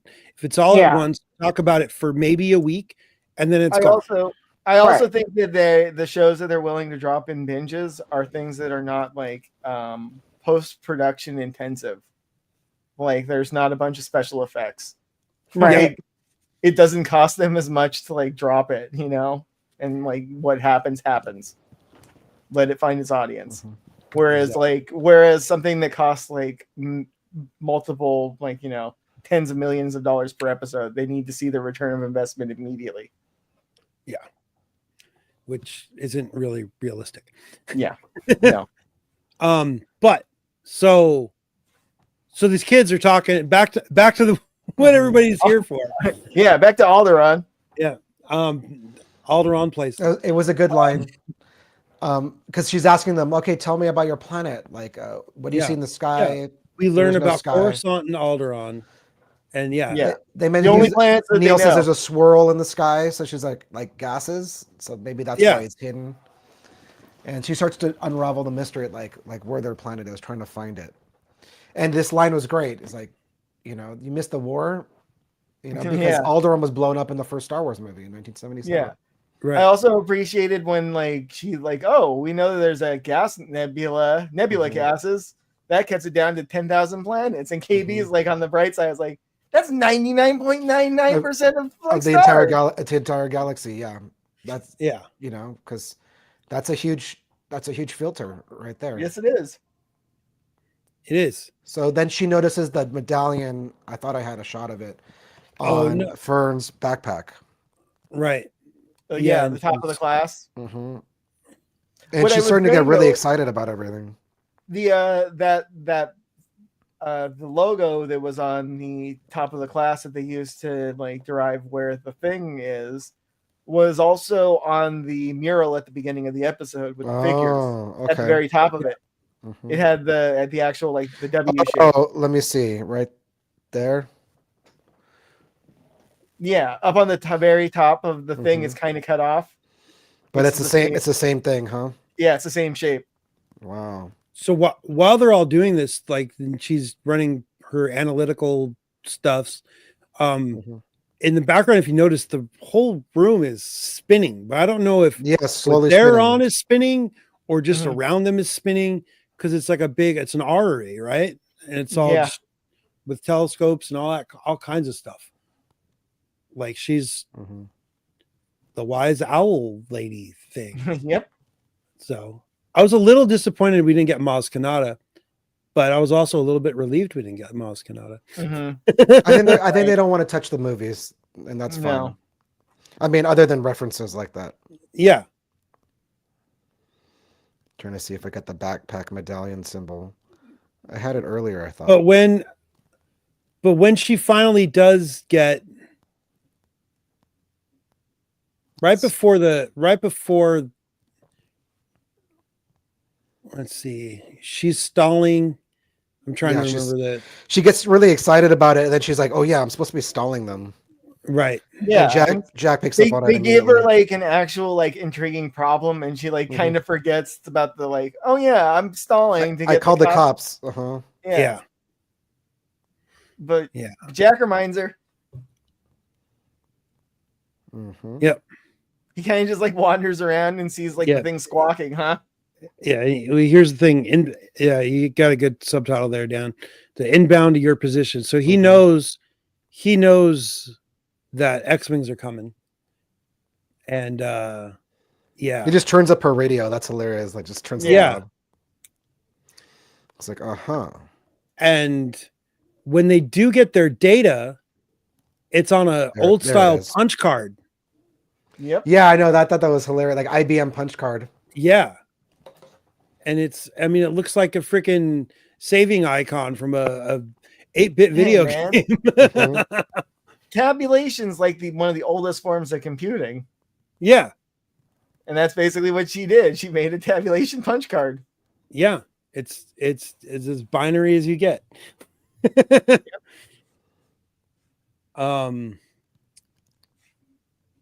Yeah. So and now he's kind of pissed. Yeah, he's kind of pissed, and they know they need to flee, or at least he knows he needs to flee. Yeah, they are. He pulls a gun on her at first, and she's like, "You won't shoot me," but he does end up shooting her computer after they get their data. Yeah, he does start blasting. Yeah, and then not only does he start blasting, she gets knocked down and gets trapped under a pile of books, but KB goes and finds her and makes sure she's okay. And she tells KB that you could always contact me. Now, I don't know if that means right then and there their headsets link up or what, but how is she supposed to contact her? She's got the phone number now. She got her phone number? Like what? I mean, that's just some kind of Bluetooth quick share stuff. Like what's going on? I mean, she could have given something in her implants. Who knows? They have Irish postmen there. You mean they're drunk? No, they know where every single person lives. Yeah. Like apparently the way it works there is that like you can just like write the name of the house down. You don't need the address. You'll just like if you know the name of the estate or like if it has a house like a name, they know the names. So that's the way it works. It's like I need a message delivered to the owl lady on a weird like planet like that, that's next to a gas giant. Yeah, we got that. Oh, this is the fight. Run for it. So classic. So when they run outside of her place, and you see 2 X-Wings coming in. Yeah. Right? With their spotlights going on. And I thought we were going to get Carson Teva and I thought we would see some recognizable like X-Wing pilots or something. But we don't get Carson or Trapper Wolf. So no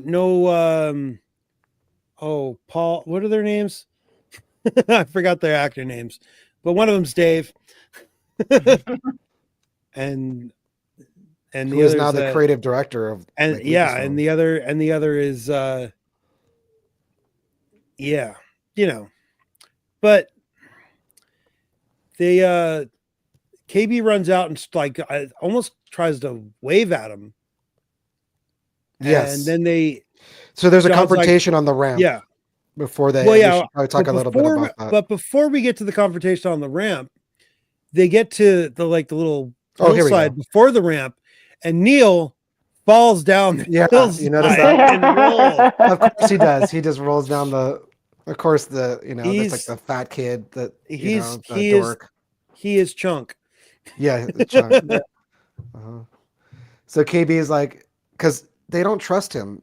Well, it doesn't. When KB's talking to Kim says like find out, right? She says something else. She tells him to tells her to make sure you know what you're getting into, and that's right. Make him tell you tell you the truth.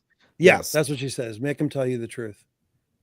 And right before Neil falls, KB actually says, "Until you tell us the truth." Yeah. And that's when he admits to not being a Jedi. but he's like, no, I'll tell you on the ship. He keeps saying, I'll tell you on the ship. He's trying to just get on the ship without. Yeah. And he gets Smee is at the top of the ramp, right? Like yeah. He's That's like, why he Captain, can't just blow past is the him. Jedi giving you trouble? He's like, he's just kind of looking like, watch what you do here. Play your cards carefully. And of course, he says Jedi very sarcastically. Yeah. Is the Jedi giving you trouble? He knows. Like, Smee's not dumb in that regard. Like, he just knows this guy is full of BS. Full of baloney. Bantha poodoo. But they get to the point where he tells them enough to what they want to hear to let him on the ship. You work for us now. Yeah, they make a deal where he's going to work for them. We get another close up of the X-wings, and they're got the blue splotch. So this is Blue Squadron for whatever that's worth. And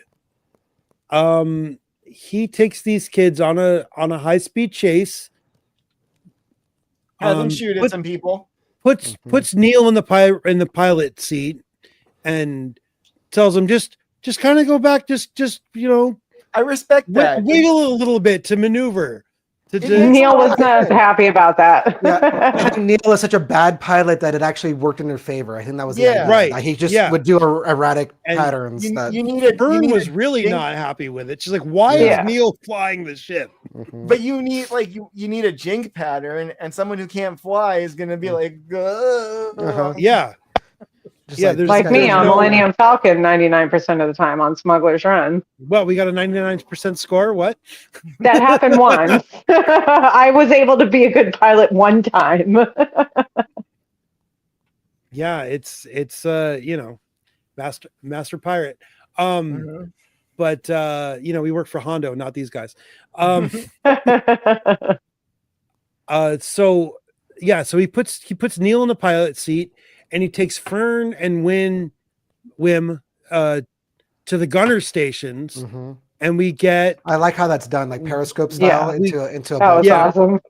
Yeah, we get it. We get Very basically. Oops! I also love how they differentiate the two characters, where Fern needs an invitation to get in, and as soon as it's down, Wim's like, yeah.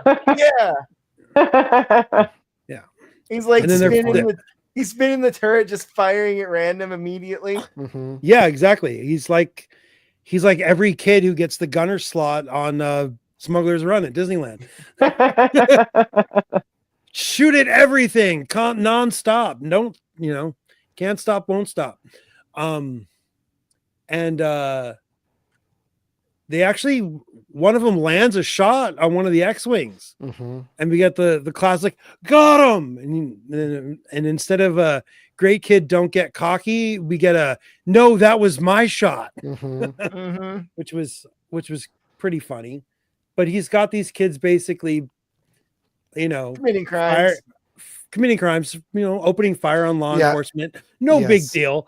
Yeah, I know. I thought about that afterward, like, Oh, I thought about it immediately. I was like, oh, these kids are crimemen already. Yeah. Here, be accessories.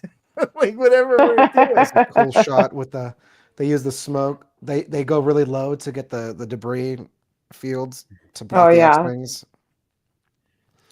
And you have kids working like hyperspace station. It was like that ride. Yeah. It was like the ride. Everybody had their job to do. Yeah. That is. So they're a proper crew now. I guess that was the point of that encounter. Yeah, yeah. But we do get the end of the episode is the X-wing that hits lands at Kim's orrery, and she's like, "Why'd you let him go?" And he's like, we couldn't keep up. There's smoke. There's and he says they were kids. It's too risky with the kids on board, which is great. Because they were, it makes sense. Why that during the little chase sequence, the blasts that the X-wings were firing at the Onyx Cinder did look to be blue, which is generally they were kind of stuns. They're proton weapon. Ion cannon. Ion cannon.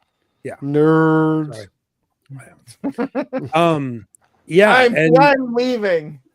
And they say any idea where they're going, and Kim is like, oh, there we go. About that. Yeah. And then we get the credits. Well, she says, the good line at the end there, though. If I told you, you wouldn't. Oh yeah. If I told you, you wouldn't believe me. If I told you, you wouldn't believe me. Exactly. And she looks up into the sky all intriguingly. Weird cat owl thing. I want to know what that creature's species name is. I don't know if they've released it yet. But it's like, again, like somebody is saying they're from Atlantis. Like if somebody would tell you, where were they headed to? Atlantis? Like, to a modern person to be like, what? Yeah, they're on their way to. Yeah, like I said, they're on they're from El Dorado. Mm-hmm. Yeah, or El Dorado, or the Fountain of Youth, or anything like that. It just wouldn't make sense to any modern person. No, but she believes them because she saw the proof in their clothing and their what they were talking about. Yeah, I'm going back to my home on the island of Avalon. Mm-hmm. See, that's another one. It's another one of those mythical places. Was Troy mythical? No, Troy actually existed. Yeah, but it was like kind of a lost city for like a long time, where they weren't really sure where the ancient Troya was. Where it was exactly. Yeah. Alicia is more lost than that, though. The French capital. But Troy, they know where it is now. Good for Troy. Yeah, they found it. It took them like 2,000 years, but they found it. Uh-oh. Sorry. Let's see. Any powers? I like the pacing of this show. It's good. Well, sorry about that. I had to turn off the iPad that had the screenshots. Oh, that's a handsome boy. Sorry, he's over there sneezing, so I figured I'd give him a little bit of camera time. I kind of wish this episode was part of like the opening premiere. At least we would have seen it in the theater. That would have been great, man. Imagine like the audience. Oh yeah, all that spaceship action. Yeah, it would have been all that spaceship action, and it would have made it an hour and a half. The whole thing. Yeah, it would have made it like a little over an hour and a half. That would have been great. I feel like Disney is losing potential money. Like if they released like 2 episodes every, I don't know, 3 weeks in a theater, and you had to go pay, since it's an episode, not like maybe a half price ticket. I don't know if people would do that though. That's pretty expensive for for the economy right now, whatever. A lot of people are struggling. I don't think they would be able to afford. They barely had an advertising budget. They barely had an advertising budget for this, and I don't want to be like the bummer, but this show has not broken the top 10 streams. Mm-hmm. Because doesn't even have Acolyte levels. Because only three episodes are out, and the Acolyte took a turd on episode 3. So why are people going to watch before all of the episodes? Like we were just talking about, most people are going to watch this show when all the episodes are out. I mean, that's I hope just you're the right. way it is. I hope you're right. It's just that's kind of sad. What's going to happen. It's like the audience has left. It seems like, and they're just not getting the streams. No, it's when there's more. When I love when the you're, show too. That's okay, if you're dropping an hour-long episode like Stranger Things does, or House of the Dragon, or the Lord of the Rings show, like people are going to tune in every week for an hour program. Are people going to turn in every week for 20 minutes? I don't know. People are going to show up 20, anything under 40. I don't know. I mean, we do. Well, yeah, but we do this. I'm the way I am about Star Wars, and I drag you guys along with me. Right, but if I really wasn't interested in a show, I probably wouldn't. Right, be like, I'm going to come on the stream. This show is good. I like this show better than The Acolyte. I'll say that. I didn't mind The Acolyte, but again, I don't know a lot about Star Wars world. So, while certain things, kind of bugged me about The Acolyte, I almost wish this show is a completely different feeling than The Acolyte for me. This is like, I don't know. I like it. They've nailed the tone. It's got the adventure and that's what people are saying for newbies. This is like the perfect. I feel like this show, when the kids go on Christmas break, when winter break, whatever you want to call it, it's going to get a bunch of views. I hope you're right, because kids are going to be home from school and they're gonna be able to watch all of the episodes as many times as they want. I think that happens in about a week. I have a couple Star Wars friends. Glasses, my friend. You have most of you guys know my friend Dewey, who's been he's the guy I went Star Wars toy hunting with like regularly back in the 90s. And his brothers Dewey and Louie? No, they're brides. They're not. He's not related to Donald Duck. Okay, just checking. Yeah. But I told him that Dan and I went and saw the premiere, and he's like, "Oh my God, that started! I had no idea that even started." Yeah, the marketing. There was no budget for the marketing on this show. If you're not on YouTube, you don't know. Mm-hmm. And YouTube videos cost next to nothing to produce. I feel like they should be pushing this show hard. There should be. They should, but where do they push it? Because this will bring people in. Well, I feel like they should have came before Acolyte, even. Where do you put the advertisements for a show like this? I mean, in their own app would be a good place to start. Yeah. Children's television, those Hulu. Yeah. They own Hulu, so why not throw, use their commercial model to actually advertise. I actually think I did see a Skeleton Crew commercial on Tubi. Right. No, my mom actually texted me one day. She's like, "Oh my God, I just saw a commercial for that show you're talking about." Right. I also saw that, she saw that on ABC TV during Dancing with the Stars. I don't see a lot of crossover. It's very Dancing with the Stars, folks. Yeah, it's very weird I'm sure there's some, but it's not a big. Yeah, I remember I told you on Sunday that when I was watching the Kings game on Saturday that they had like the actors for Women Fern on the Kings game and like between periods talking about the show. Really? I was like, this is weird cross promotion. Yeah. Does Disney own the Kings? No, but they own ESPN. But it wasn't on ESPN. The Kings don't, but that's not there. They have that. It was on KCAL, which is bottom line. Bottom line, I'd hate there not to be a season 2 because of bungled marketing for this show. Yeah. And it seems like they're bungling it right now. Yeah. They're kind of. But we got an Andor season 2, and they kind of were bungling around there. Yeah, but that was critically acclaimed as well as fan acclaimed. But it's also got low viewing when it first came out. But like more than Acolyte for sure. Can you say any other of the Star Wars things have actually been like critically acclaimed though? Mandalorian. The first 2 seasons of Mandalorian were like their number one. Yeah, but they were treated not season 3 though. They were treated like a light confectionery though. Yeah, and Andor had some meat on the bones, and they treated. What about Ahsoka? I mean, I only feel this way because of what I see at Disneyland. That there's still a lot of Ahsoka merch. There's, Grogu, obviously Mandalorian merch. Ahsoka had the benefit of being a very popular character before the show, too, right? Which helped. Yeah.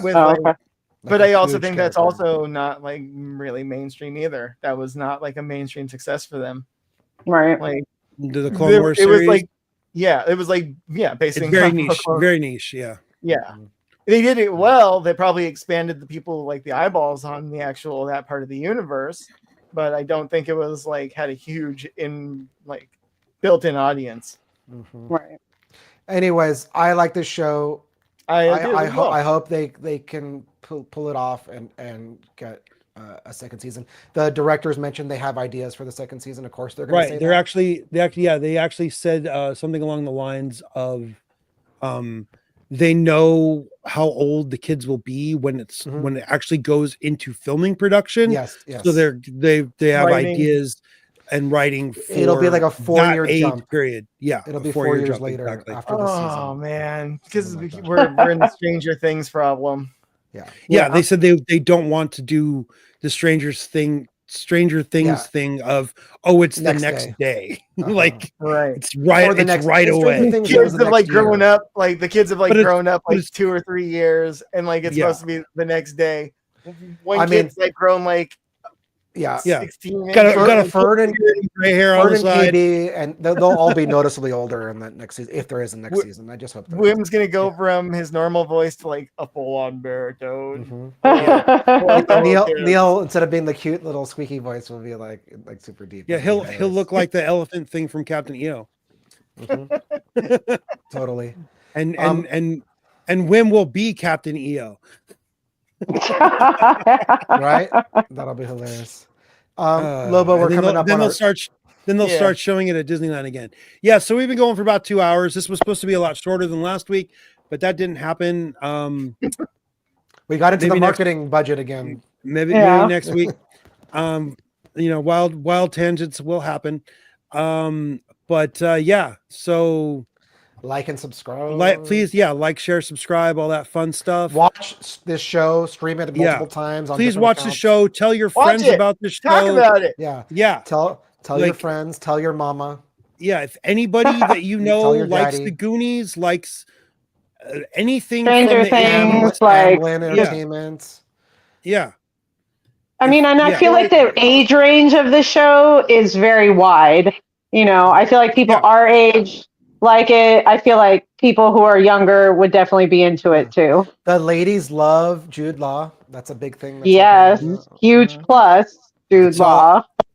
I think it's all There's about people Neil, who are man. watching it just for him because they don't. It's just there's people that are just watching it for Neil. I agree. I was going to say, and Neil's really cute. Neil's So cute. It's got a lot of between those going two for it. things, It's got a lot of things going for it.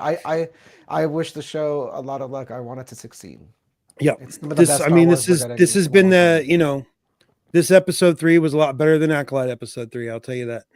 The power of many. The power of one. Let's not beat a dead horse here. Guys. It already got canceled. There's nothing. Yeah. Let's not speak ill of the dead. Right. So I just saw that yeah.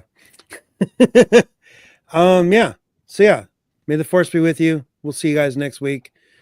Probably about the same time, 7:30, 8 o'clock, somewhere in there. And with that, 6. I don't know about that. It'll be faster. It was my fault for the delay today. So if we start getting ready at 6. So if we say we're going to start at 6, we'll start getting ready at 5. We'll start the show at about 6:30, and then we'll get out of here at like 8:30 finally. Yeah. All right. Well, that's it. Like Binks said last week, nanu. Live long and prosper. There we go. All right. May the force be